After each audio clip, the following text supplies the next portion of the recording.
My sister died 6 years ago, but she still calls every night at 3:15 a.m. I know how this sounds. Another fake ghost story, another desperate attempt for attention. But I promise you, if you were me, if you had to hear what I hear every single night, you wouldn't be so quick to call it fake. My sister, Emily, died in a car accident 6 years ago.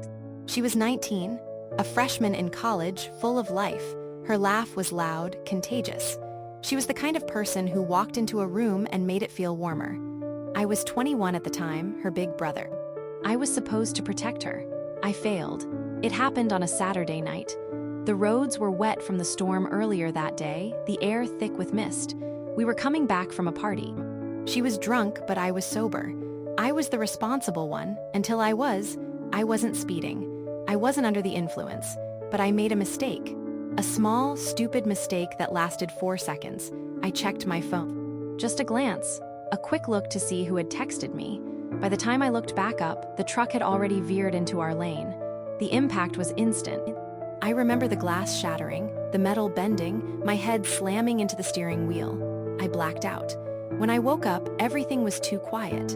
The kind of quiet that lets you know something is terribly wrong. Emily wasn't moving.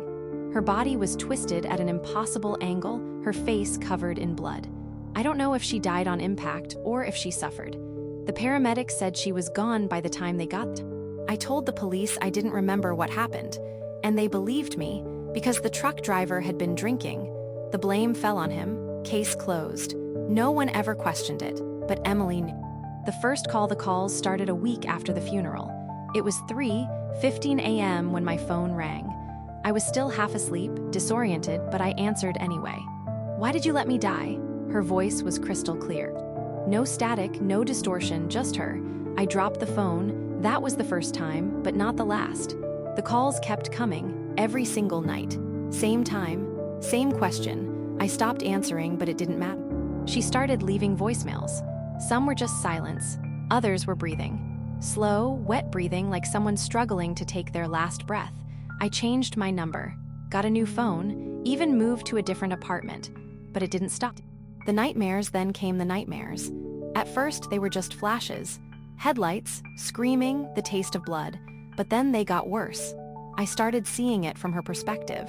I'd feel the impact, hear my own screams. I'd feel the glass slicing through my skin, the weight of the car crushing me.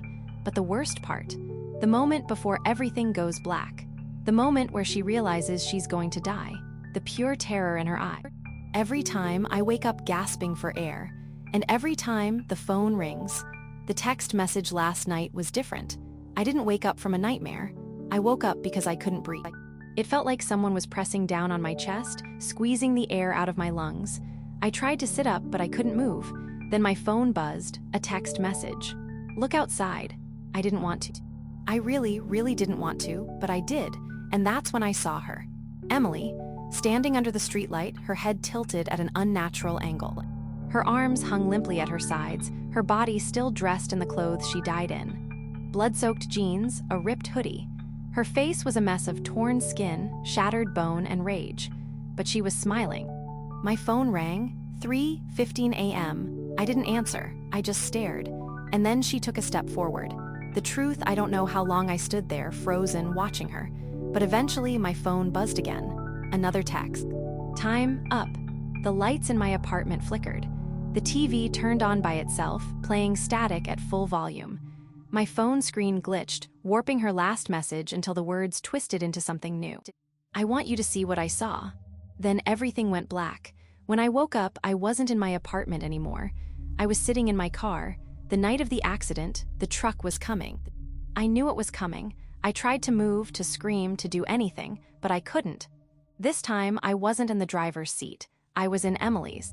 I watched as I glanced down at my phone, as the headlights grew closer, as the impact ripped me apart from the inside out. And then I woke up, back in my apartment. But something is different now. My phone isn't ringing at 3:15 anymore, because I don't need the calls. I remember everything. I remember what she saw, and I think I finally understand what she wants. I don't think this is over. Not yet.